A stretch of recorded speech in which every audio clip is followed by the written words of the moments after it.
Because all stories are the same now. Like, honestly, I am so tired of every TV show involving a dramatic, unnecessary in a series, and even in movies now, where it's always someone's mom died 8 years ago. It's always my brother committed suicide. It's always some unnecessary tragic shit. It's like, I don't need an unnecessary tragic shit for you becoming a motocross legend. Like, I was watching Mile 22 last night, going back to Peter Berg. And part of me was like, this whole, like, it was so unnecessary. The one girl who's going back and forth with her now ex-husband. They're going through a divorce for child custody, and there's this app they have to use to protect them. They can't swear, use unnecessary words because it's monitored by their lawyers or whatever. And she's like flipping out over every little thing about, oh, you need to get this and all. And then it didn't matter at the fucking end. It didn't matter. I'm like, why is this included? This movie should have been just straight up what it was. This Asian dude who's a triple agent. Focus on that. Not for a second did I give a fuck that she was a mom or that she was getting divorced. It was just because I guess they do these case studies. We gotta have some like sad shit. It's like, this is a movie about CIA operators running secret missions, getting shot in the fucking head. Like, it didn't do anything. It didn't add anything to the story. And all these old CW shows like The Flash, Green Arrow, all these. And by the way, like, these are good shows, but it gets to that rolling your eyes shit. When it's always an unnecessary dramatic part about, my mom, we broke up. It's like, who gives a fuck? Just be the fucking Flash. That's why they didn't make you the Flash. Everything's so goddamn emotional. That's the thing, man. They gotta make like all these movies have some deep underlying issue. Why the fuck did the light turn off?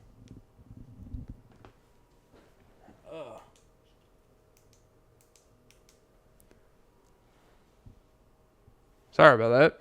The light turned off. But yeah, everything's gotta have a deep underlying sad issue of what's going on. Some movies and some shows, like, I get it to an extent, like this TV series.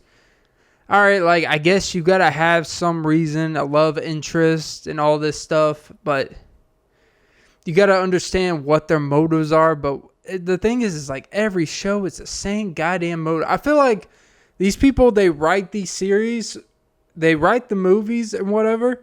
They don't even write them in, but then whoever looks at it like, hey, we gotta add someone's mom dying in this.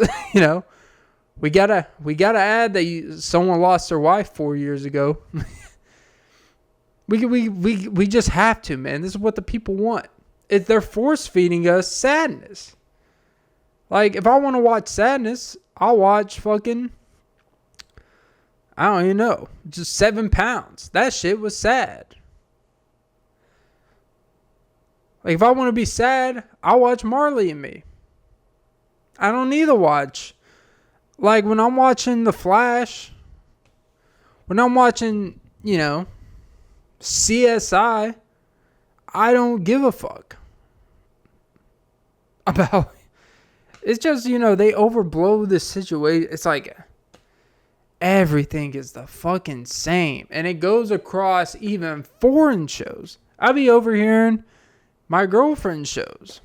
She be watching some Japanese anime. She be watching some like foreign shows where they're speaking whatever, and then they're actually wolves and shit. And even then, they gotta add when I was 8 years old,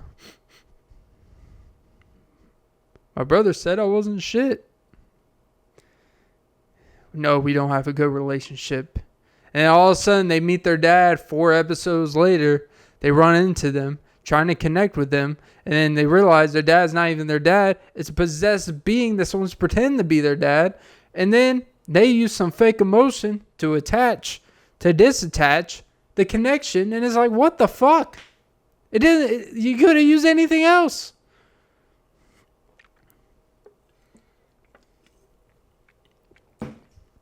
People eat that shit up, you know. I can't even lie to you.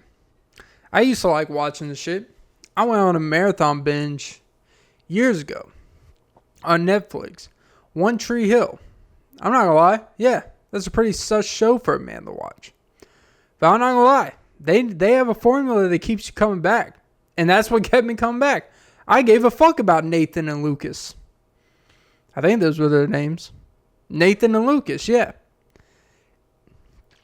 The whole thing was supposed to be about, then they become, you know, they have the same dad. They have the same dad and mom and all this stuff. Well, they had different moms, but the same dad. Whatever, it doesn't matter. Lucas is more grounded down to earth. Nathan kind of grew up, you know, in the rich part with his dad and stuff. But then he grew a strained relationship with dad for pushing him too hard. Then he actually grew closer to Lucas, but then they had a weird thing for a long time. And then it's just this endless. It's like the whole show. And looking back, I'm like, I can't believe I watched 9 seasons of just boys being in their feelings. About a dad that lived 10 minutes from them.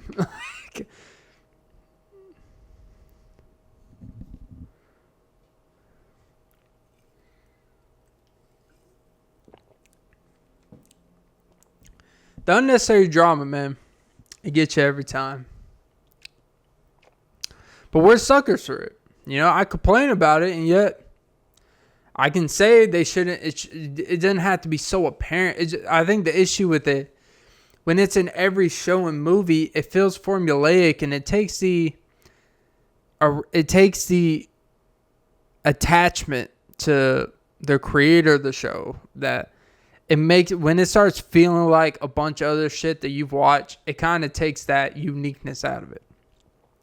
And it kind of makes it where, all right, this is just like 8 other things I could watch on this streaming service. It's the same show, it's just a different place that it's happening at. Some guy or some girl with daddy issues or with, you know, male or female issues. And then they got project onto the world, and then they're a badass person, and then they can never commit because they're scared, and then they commit, and then someone hurts them, and it's this endless fucking cycle of rationalizing why they're an irrational person. So, you know, it's birds and the bees.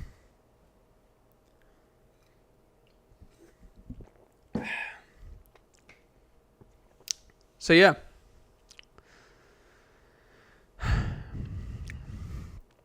I want to create a show where it's like a satire of those shows.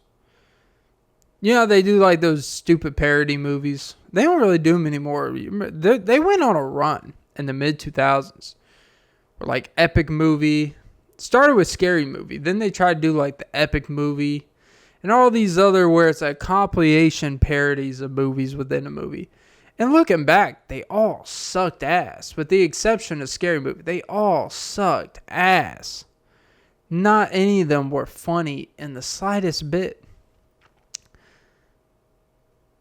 Like, I want to do the same, but I just want to do it to make fun of all these cable, basic-ass, same storyline shows. I feel like they're all just written by the same showrunners. I feel like, hey, look, if they don't have a divorced dad, if they don't have an abusive father, if they don't have a neglectful mother, we can't have it in the show. Like, why does this show even fucking exist? You know this is CW, Crying Woman. I know I keep picking on the CW, but Jesus, man. They make good shows. Like the same shows that I'm complaining about. Like I've watched episodes. It's the shows are good, and then like 18 minutes in, when there's some crisis of why they can't do something, and someone nudges like, "Is it because your dad?" And they just look down like, I just never felt wanted. It's like, stop being a bitch and go save someone. It's like, maybe that's why I do what I do. Because since he never cared for me, I got to care for everyone else. I'm filling a void. Maybe once in a while I just wish it was me. And you're like, oh my God.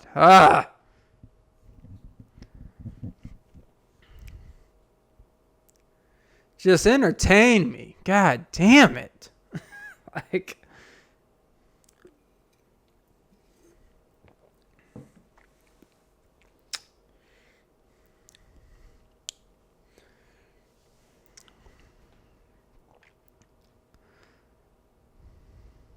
I don't know, I get it, everything's formulaic, whether it's social media, scripted television, scripted movies. Like, everything is formulaic to a point where all you have to do is, like, read the synopsis, right? And even if it's like an action movie where it's like, oh, CIA operative goes on a mission to save a hostage or whatever. It's like a very simple synopsis, and it's like a bunch of other movies like it, and then some are better than others. And you watch it with just like, I want to watch a decent movie for an hour and a half. And then 20 minutes in, he's doing whatever, but then he has a flashback of when he lost his daughter in a car crash because of a drunk driver, and he lives with that regret. And him and the wife have never been the same. They divorced, and she found someone happier. Then now he has to go on a mission, and then ends up finding out that it was his daughter. She was purposely killed by this guy who was sent because of X, Y, and Z, and blah, blah, blah. She wasn't the main target, but she just happened to be in the way, and it was an unfortunate series of events. And so then it's all the same. It all comes back because someone they cared about got hurt.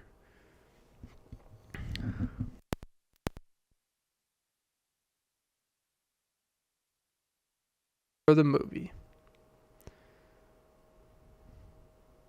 The whole fucking motive. And you know what? It's because us. We gotta blame us as consumers for this shit. Because you know what? If you go online with these film critics, it could be a greatly entertaining show. And they're like, you know what? I just didn't feel like they had motive. Who gives a fuck? They kicked a lot of ass. I don't give a fuck if the Avengers Endgame has motive. I don't watch the Avengers Endgame for Iron Man's motive. I don't give a fuck. I don't give a fuck about Black Widow's motive. I don't give a fuck. Not every movie is meant to have some deep interpersonal motive. That's where we get it fucked up. It's cool if it's well put together and all that's intertwined well, but it's not necessary. Because we got these films like you could put up a great 2-hour action-packed film, no filler, and someone be like, I just felt like they could have gone deeper into this aspect of the story. It kind of took away the edge of the movie. And you're like, you know what? It didn't take away the edge for everyone else. I was fine that he didn't have a love interest. Because you know why? It would have interfered and contributed nothing.